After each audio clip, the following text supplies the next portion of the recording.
Hi, I'm Helen from Lancashire Adult Learning. I'm part of the Health and Wellbeing team and I'm one of the Art for Wellbeing tutors. So what we're aiming to do today is bring you a tutorial to do at home, so to bring community learning to you virtually with an activity for you to have a try at home. So this is a creative Art for Wellbeing activity incorporating nature and a bit of recycling as well. So what we're going to have a go at making is a little loom, a little weaving that's been made out of twigs, different things found in nature. So I've got some conifers, some daisies in here. You could also incorporate scraps of paper, scraps of fabric, ribbon, anything you've got at home really. You could literally rip up leaflets, envelopes, anything that you've found at home to incorporate into your weaving.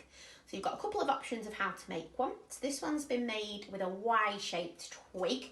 So I went searching on my walk yesterday for a twig naturally shaped in a Y shape like this one. Or you can make yourself a square shaped loom like this one. So I tried to find some twigs that were roughly the same size on the ground yesterday, and then I've just attached them at all four corners. So I've literally just used a bit of string or wool just to bind each corner. So wrapping it round, crossing it over, getting a few knots just to tie it together to secure and make your loom. So that's one option. So square or rectangle sort of shaped loom with 4 twigs, or a Y-shaped loom like this one. So to create the actual loom part that you're going to weave through, you need some string or wool or ribbon, even an old shoelace, anything just to wrap around the shape of the twig to form your loom. So if you only had small pieces of thread, you could just tie at each side and keep going till you filled it.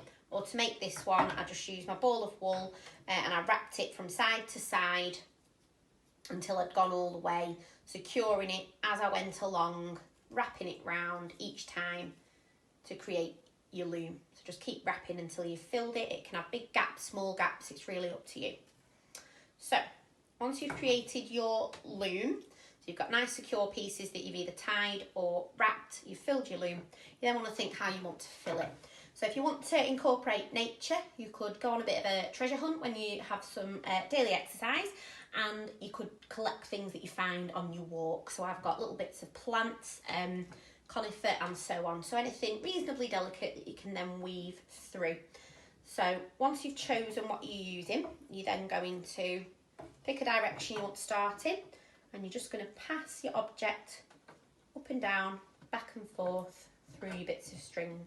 And the real well-being focus here is that you are really aiming to just take the time to focus in on what you're doing, just that process of weaving, passing the tactile objects through your loom, just really focusing on that activity, being with nature, being creative, and really focus your mind on that, and hopefully take your mind off some of the stress that we have got going on at the moment.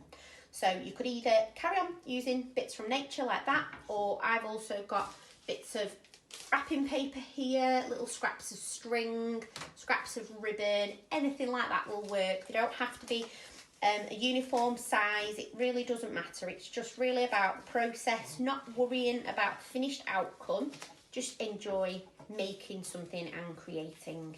So you can keep going, you can do it as full as you want, really keep going. I added all my daisies right at the very end, and I just kind of poked them through the little gaps. Just keep going until it's as full as you want it. Kind of keep pushing it together.